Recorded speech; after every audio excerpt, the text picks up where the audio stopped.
উপস্থিতি, প্রিয় ঢাকাবাসী, প্রিয় বাংলাদেশ,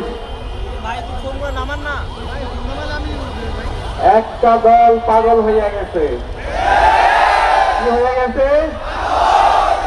জুলাই বিপ্লব পরবর্তী বাংলাদেশের যে ঐতিহাসিক সুযোগ তৈরি হয়েছে, সেই সুযোগকে বন্ধ করার জন্য, নষ্ট করার জন্য ওই দল পাগল হইয়া গেছে।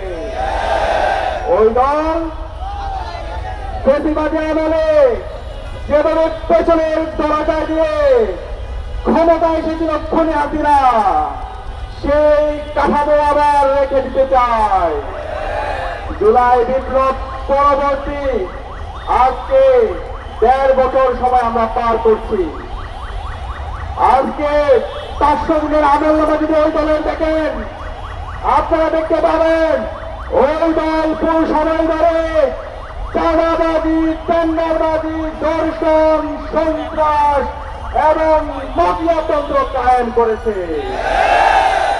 আজকে ১.৫ বছর পরে তাদের একজন নেতা এসেছে। ওই নেতা আসার পরে আমরা দেখতে পেয়েছি ওই দলের সন্ত্রাসীরা আরো লাগামহীন হয়ে উঠেছে। ওই নেতা আসার পরে বাংলাদেশের প্রতিটি ক্যাম্পাসে সেই গণতন্ত্রের ধারা শুরু হয়েছে, সেই গণতন্ত্রের ধারা বন্ধ করার জন্য পাগল হয়ে গেছে।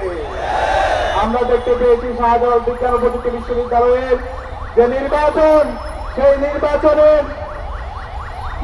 কমিশনের সামনে মত তৈরি করে এবং বিচার বিভাগকে প্রভাবিত করে ওই নির্বাচনকে বন্ধ করেছে।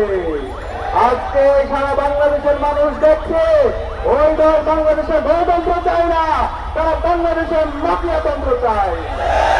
আমরা দেখতে পাচ্ছি 12 ফেব্রুয়ারি আসার আগে তারা পরাজয় হয়ে গেছে। তারা দেখতে পাচ্ছে বাংলাদেশে আজকে সকল নাগরিকতা ইনসাফের পক্ষে অবস্থান নিয়েছে। বাংলাদেশের যে 4 কোটি তরুণ, তারা 5টি ছাত্র সংসদ নির্বাচনে ইনসাফের পক্ষে, প্রতিনিধিদের পক্ষে তারা অবস্থান গ্রহণ করেছে।